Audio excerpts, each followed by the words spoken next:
In this edition of Raise High at GW, women's basketball student athlete and all-conference performer Mayowa Taiwo discusses what legacy means to her. Men's water polo head coach Barry King stops by as his team looks for a conference championship at Fordham this weekend. And as always, GW men's basketball coach Chris Caputo and Jimmy Patsos talk about fan support and a hot start to the season. With Coach, here's Jimmy Patsos. Raise High at GW with Chris Caputo. Coach? Jim? Wonderful week. We had 2 home wins. We had a road loss, but a 44-point performance, an A10 record. But before we go on, I think you have a couple things you want to talk about. I think I'd be remiss if I didn't mention how deeply saddened we are by the tragic events at the University of Virginia. Certainly our thoughts and prayers go out to everyone there and the families of those affected. We're just thinking about them, and obviously very, very difficult times. Yeah, it puts it in perspective, Wonderful week, in my opinion. You battled on it. You took the lead in the second half against Hofstra. You battled a good Hofstra team. This Hofstra team could win the CAA. This isn't just coaches talk. They're very good. They beat Iona. They beat Princeton. Bishop, 44 points. An A10 record, but he didn't catch Coach Talon's 46 from 1969. Coach Talon had 46? 46. No wonder why he texted me after the game. He was probably feeling pretty good that he saved his record. Yes, exactly. So tell us what you learned about your team with 2 strong home wins. We're going to get into Georgia's Army and how important they were, but 2 strong home wins and a good road experience. Yeah, well, certainly you got to take care of business at home. We did that. I think Howard's a team that can compete at the top of their league for sure. We talked about that. Sure. And then, going to Hofstra, who was picked second in the Colonial, who had a great week in their own right and winning at Princeton, and then beating, obviously, a great Iona team coached by Rick Pitino, who's going to... Probably both those teams picked top of their league. 100%. Yeah, I think teams that can I think Iona was picked to win the league. Yes. And so, you go into that game and hey, I've been in enough of those really good mid-major matchups when you think about, I'm watching Iona and Hofstra saying, wow, those are 2 really, really good teams that are likely to be fighting to be in the NCAA tournament. So to go into that environment at Hofstra, I was so impressed with their shot making on film, and certainly it came to fruition live last night. But I thought our resilience was tremendous. We go down big to start. We take a lead in the first half. They take another shot at us and go up 11 points at halftime. We come out and take another lead about halfway through the second half, and really it's a 1-possession game with about a minute to go. So all you can ask for on the road is a chance to win. This is a team that's learning. Did you realize Bishop was having? I mean, you're coaching. I didn't realize. I knew he had a great night. Did you realize when that I he was sat going down? that crazy with 44 points? I knew he had a great night when I sat down to do the radio, and they said he had 44. I said, oh my God! I don't think I've ever coached anybody who had 40 points, let alone 44. No, I coached Walt Williams when he had the 7 games of 30 or more. It was ACC record, but I don't even think he had any 40s. 44 that's a big number. And I thought he played very well against Howard. I want to talk about the resiliency thing. Howard, good lead. They come back and take the lead. Yeah. You have to call timeout with 3 minutes left. Then they challenge in the second half. They come right up. They almost take the lead in the second half. Tell me about this team and what the Maximus is coming through for you. I'm a big EJ fan because he can. Well, I like little guards and he can get Bishop off the ball. But you're coming out of these timeouts and showing resiliency. And this is a new coach. Yeah, new team. They're learning each other. I think the resolve of the group has been really good throughout each game. And we talk about each game being like a journey, and there's going to be ups and downs. And we've been pretty even keeled. With a lead, we've been pretty even keeled. And then, in these situations where we were either giving up a lead or down big to start that game in Hofstra, I thought, we were pretty steady. And ultimately, over the course of a game, but over the course of a season, you want teams to be, pretty even keeled and steady throughout, and just kind of, getting better and doing what you do. I see your balance developing. Look, Adams played at UConn, but he's quite a player. Maximus hasn't played for a couple of years. Comes over from Kansas State, but Lindo, and I know he didn't score a lot against Hofstra, but Lindo had a great game against Howard.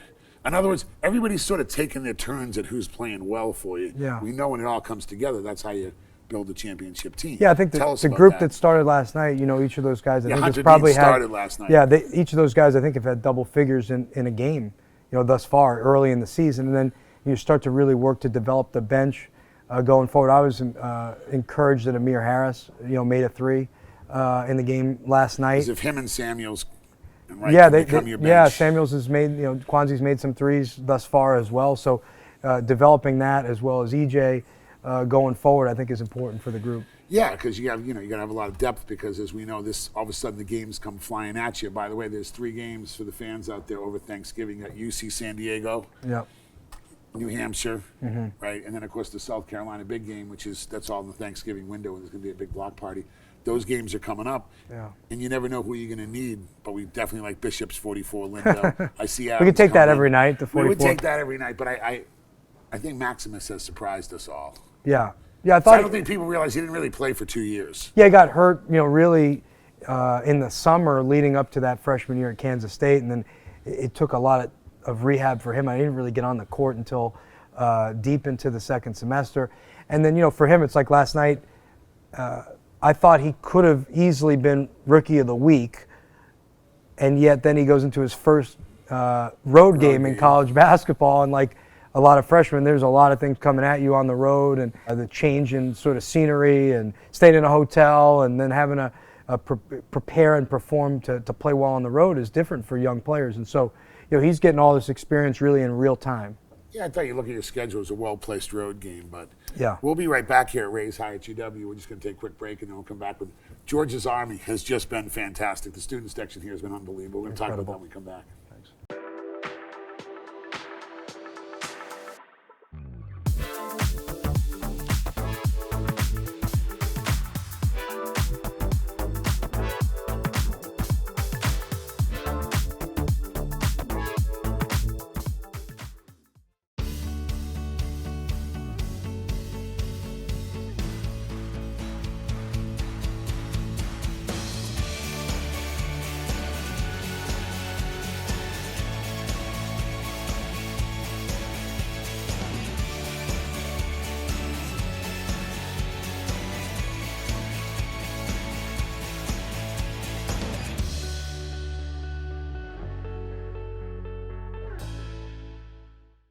Welcome back to Rays High at GW here with Chris Caputo, Georgia's Army.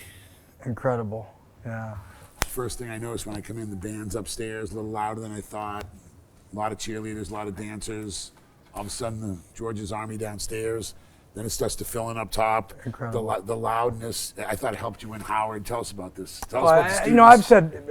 I've coached in this building against GW, and I thought the game presentation is tremendous. The band, the dancers, the cheerleaders, and then to have that type of student turnout, we can create an extremely hostile environment in this building. I think this building, for almost anybody who comes in and plays when it's packed, fans, players, it'll put a smile on your face with, the environment that can be created. I think it was really, really impressive the first 2 games. And I walk around now. You look at things differently, but I coached a long time. Now I don't. The students were having a great time. This was legit. They were up there. I was kind of interacting outside and going up before the game. There's a buzz around here. We might see some Jimmy faces in the crowd, those maybe. Days are over. Those days are over. This is Caputo Big Head. But the students were having a wonderful time, and I was out there. And then they're excited about the block party before the South Carolina game, which I will attend the block party because that's a 9 p.m. start. Oh, yeah. These things, but I could feel the genuine, authentic feeling from your students and the fans behind me, which is where the season ticket holders, of the enthusiasm that you brought to this place. Yeah. And winning cures all, but you're playing a fun style. Virginia State to Howard to Hofstra to where the schedule takes you, now it takes you in a different direction. San Diego, we don't know that much about just because they're out west. Okay, New Hampshire, that's an America East team. But then you got a Power 5 team. Like, that's rare to get a Power 5 team to come here on CBS national television. Sure. Tell us about that. Was that planned before? Yeah, I think it was planned as part of a home and home. I mean, I think, the unique thing about college basketball is the students that attend the games all over the country in college basketball really create this unique environment that you don't get in other parts of the world. The NBA or, the EuroLeague's got its own feel in terms of, what those fans are like. But sure. I think creating that environment here is so critical to our success. You start to build a home court where it becomes difficult to play, and people, when they come here, realize, wow, that's a great building. It's not a huge building, but it's a great size, and the students come, and it's a loud environment. It becomes, like a sixth man. And I think also an educated basketball crowd here in DC, if you're playing hard and you're sharing the ball, and you're giving effort, I think they're going to appreciate that, and we'll give them something to cheer for, which is what we hope we can do. No, and I saw a lot, I won't mention them, I saw a lot of local coaches and grassroots players and coaches here. There's already a buzz around the program, and the A10 provides a great schedule. Buy your season tickets. I bought season tickets. I'm psyched I got season tickets. As the schedule progresses, and we're going to talk about your recruits next show after they sign and everything, we'll bring that up. People are starting to feel it here. In your mind, playing-wise, what's the next thing? Is it developing? And I don't want to get too critical, but it's like the bench has been good at points. It's good. Like, what's your next step with this team? I know Bishop had 44. Like, yeah, we've got to learn how to finish. Yeah, we've got to learn how to finish possessions first defensively. You know, I think your defense will always be a little bit ahead of your offense early in the year in terms of your exactness offensively and your execution. Some of that is, I think, as we've talked about, Hunter, coming off his injury and building some chemistry with that group. It's going to take a little bit longer because he was out rehabbing. But defensively, as I watch, and I'll give Hofstra credit, I mean, a tremendous offensive team. Estrada's player of the year. He's a tremendous scorer, made some very, very difficult shots. But, you're almost like 2/3 of the way through defending a possession the way you should, and now you got to be able to finish it either with a contest or some discipline off the ball, a block out, a two-hand rebound. We're getting better there, but we're certainly not there yet. And in terms of the bench, has EJ surprised you? I just think he comes in and disrupts. Howard couldn't turn the corner. He gets Bishop and Adams now can slide over and get some freedom. Has he surprised you? Yeah, his energy on the ball. Division II guy comes out of nowhere. Yeah, his energy on the ball has been excellent. He's been a hard matchup, I think, defensively. Like he can get underneath some guys when they're dribbling. You said the other night, sometimes smaller guys don't like smaller guys. Yeah. And then, he's made some shots, which has been great. Give another guy who can make a three, on the court. He's historically a very, very good free throw shooter. So if you're in the end of a game where, you think you might be in a situation where you're going to be fouled, you want him on the court. So, yeah, he's definitely been a value add. And, continuing as we continue to develop the bench, he's going to be a critical part of that. Yeah, no, and I can tell you, I know that he appreciates being. I notice your team's very happy. A lot of your guys, it's the world of transfers now, and you can say, "How are you doing?" Adams is happy he's here. EJ's happy they're here. No, seriously, that's a credit to you guys because they're going to bring their friends. This is how players talk. Real quick on the A10 front. Yeah. St. Louis plays Maryland this weekend. I know the Terps are worried about that. And Miami, maybe they'll play Miami. That's right, Miami and Providence. Yeah. Providence, yeah. St. Louis, Dayton, VCU. Sure. I'm hearing good things about. What do you hear? I know you try to focus on your own team, but you got to peek a little. Yeah, I'm really bad at looking forward. So to be honest, like I'll kind of look at the scores every once in a while. That's why you're a better coach. I'm bad at watching the other games. But what I would say is, certainly you got St. Louis and Dayton have that experience. They're top 25 teams that are now in a situation where they're probably thinking about, hey, we're trying to play for seeding. As at large. And so they're playing difficult schedules to try to ensure that they're in the seeding position, not necessarily in the tournament position. I always thought it was great having a really good team at the top. Look, when you got to Miami, Duke, and Carolina, having those really strong teams, it pulls it, and then there's more bids and more NIT bids and all that. So, and then when you beat them, it becomes better anyways because they're higher ranked. Yeah, I mean, you want to play against really good teams in your league and have the talk of the league be that there's multiple bids as there has been in the A10 for 30 years. Well, good luck as we go into the next segment of our schedule with Thanksgiving. 3 home games here. You should come out and watch. It's fantastic. Raise High at GW continues with Mayowa Taiwo, the senior forward for the girls team. They're 2-1. They're doing well. Doing well. And we appreciate you watching. Make your trip monumental. Sightsee through DC without overspending on gas and ride shares. Experience DC the local way. Ride, save, explore. Metro. I had life-threatening bleeding in my brain. But thanks to the virtual reality technology at GW Hospital, my surgeons were able to look inside my brain and plan for a successful surgery. It's remarkable that I woke up and ran 5 miles this morning. I would tell GW Hospital, thank you for giving me new life. For life's defining moments, the George Washington University Hospital, defining medicine. Welcome back to Raise High at GW. I'm Julian Coltree, and I have the absolute pleasure to be joined by redshirt senior on the GW women's basketball team, Mayowa Taiwo. Mayowa, super easy question for you to start. How are you feeling today? I'm feeling good. Happy to be here. Excited for this whole thing. Yeah, well, I'm excited to have you here and get a chance to talk about your journey here at GW. And let's be honest, there has been a lot through your years here in the Buff and Blue. When you really think about it, it started with you redshirting, then get your feet under you in your next season. You're able to work that a little bit. Then COVID hits. You have the strange COVID year, a coaching change, and then finally last year, you really start to thrive. You really start to build within Coach McCombs' system. And now this year, you're named to the all preseason third team as well as the all preseason defensive team. Did that sum up about your GW career so far? Yes. And has it been as fun and interesting as you would have expected when you first got to campus here? I think so. It's definitely been an interesting journey. As you said, the redshirting, the COVID year, the coaching change, all of that.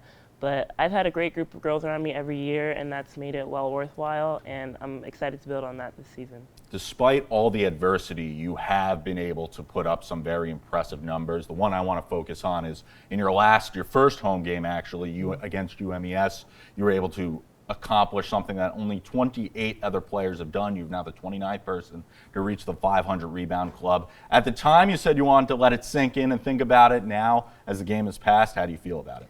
I think it's a really cool feat. One of my past teammates, Neela Luma, is one of the most recent people to get on that list, and I think it puts it into perspective for me how, I guess, impressive the feat is. I think when it happened, I wasn't really thinking of it that way, but it is a testament to the way I play and the hustle I give out on the court, so I think it's very exciting. When you first arrived on this campus in 2018, was leaving a legacy something that maybe you had in mind, or was it just sort of, hey, I want to be here, I want to play, and I want to contribute to the team? Yeah, it was more so, hey, I want to be here, I want to play. I had no expectations. I just had a lot of potential, and I was athletic, so anything that came my way, I was excited for. Now that you are in kind of the position of being a mentor-mentee relationship, what have you seen from some of the first years here? I know you're a senior leader, and Carolina's praised how much you and some of your other senior teammates have been able to help out this team. I like from our freshmen that they're not timid. I think a lot of times when freshmen come in, they don't know if they can go here or say this or say that, and both of our freshmen that are come in have been comfortable. They want to contribute, they want to chat it up, they want to lead everybody else, so I think that's been exciting.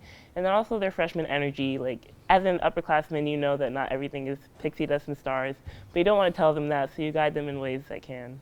Coach McCombs is not a goals person. We know that. She likes the process and being able to kind of build upon each game, each minute, each second of what's happening at the game. So for you guys as players, what are you focusing on from the season to season to practice to practice?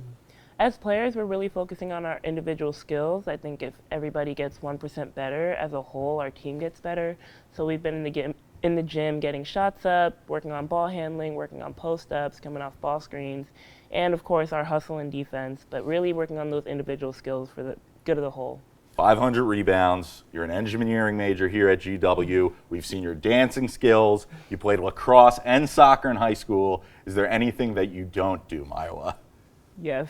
I can't put you on the spot and be like, all right, here are all the things that I don't do, but maybe there's a little different question. Is there something you would like to learn how to do? Good question. Is this basketball related? It could be anything. Anything. I'm really into the arts and music, so anything with graphic design.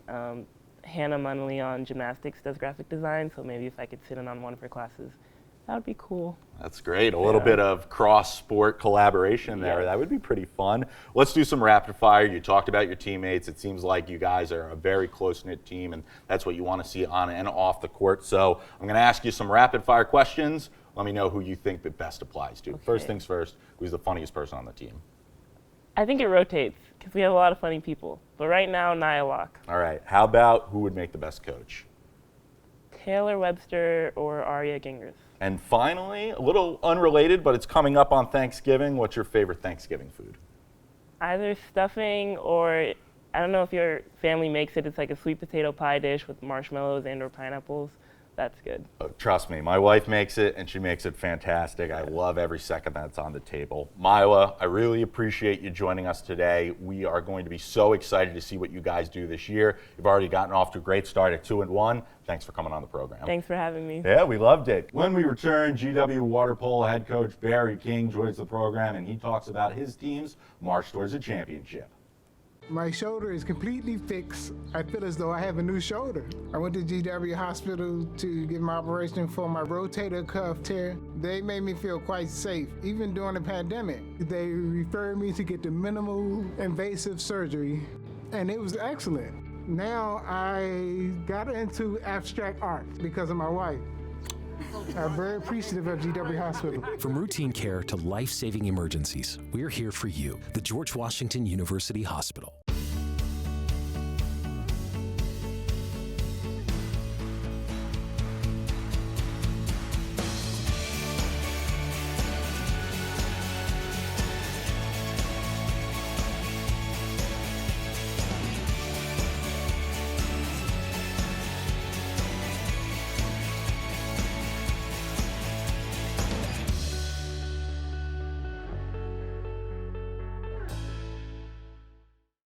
We're back to close out this edition of Race High at GW, and we're privileged to be joined by GW men's water polo head coach since 2017, Mr. Barry King. How you doing, sir? Super. Thanks for having me. You know, it's kind of a time warp here because you're currently in New York competing for a championship this weekend as we're talking to the show here on NBC Sports Washington. But take us through this weekend. It's obviously the pinnacle for your season and really leading everything up to this weekend. Right, yeah. Our pathway to the NC2A tournament is always through the conference championship to win it.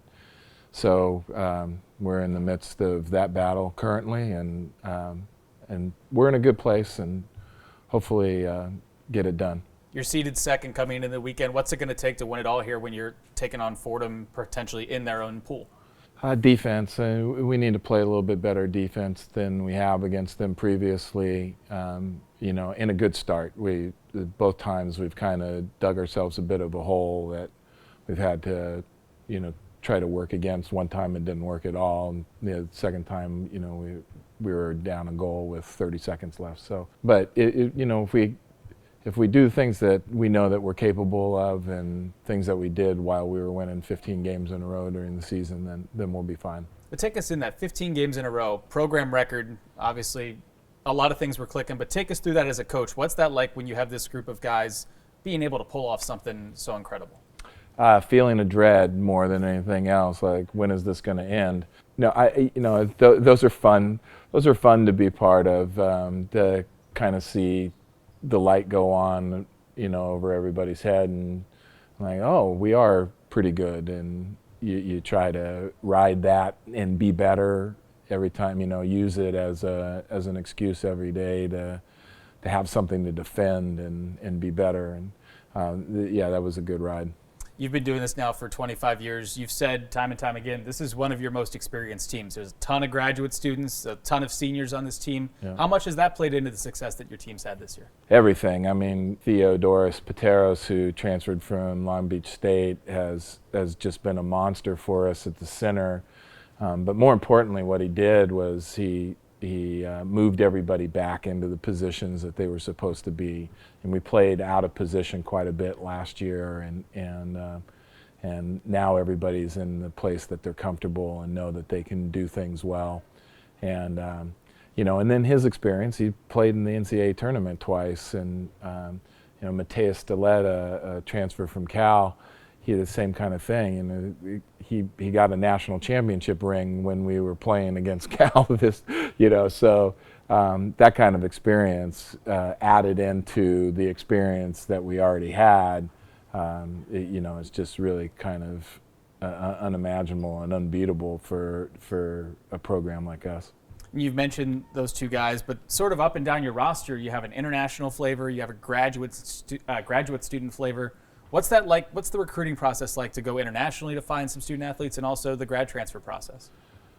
Well, Washington, D.C. is an international city, so it's a real natural for people, for the international kids to look at us right away. We've had really good success with international kids in the past. Atakan Destici from Turkey being you know, probably tops amongst that. And so you get a certain reputation, and you have connections, and alumni see a kid playing in a youth thing in Serbia, and next thing you know, I get a call. So that part's really not that hard. It's you know, making sure that they're capable of being a scholar athlete at George Washington after that. The graduate student thing, you know, it's kind of the world right now in terms of collegiate athletics. And again, our institution is, you know, offers top-notch graduate programs that people are really attracted to, and we're fortunate to have those programs. And last thing for you here, you've mentioned defense is going to be critical to winning a championship this weekend. It probably all starts with your goalie, Luca Castorina, who's been the guy in net all season long. What does a guy like that mean to your program in terms of a leader and a guy that you can count on? Well, he plays with so much passion. You know, he's got that kind of fiery Italian, you know, vibe about him. You know, and if we get him in the correct bandwidth in terms of that passion, then we won't be able to be beat. You know, when he's on, we're as good as there is, and so a lot of it will kind of come down to us early again, making sure that we're filtering the shots to him, that he doesn't have to do too much work, and then he, you know, kind of builds into the game, and we'll be fine from there. Absolutely. Sounds like a great plan. And Coach, we wish you the best of luck this weekend. Good luck in winning that title. I appreciate it. Thanks for having me. That'll do it for this edition of Raise High at GW. For Coach King, for everybody here at George Washington, thanks so much for tuning in. We'll talk to you next time.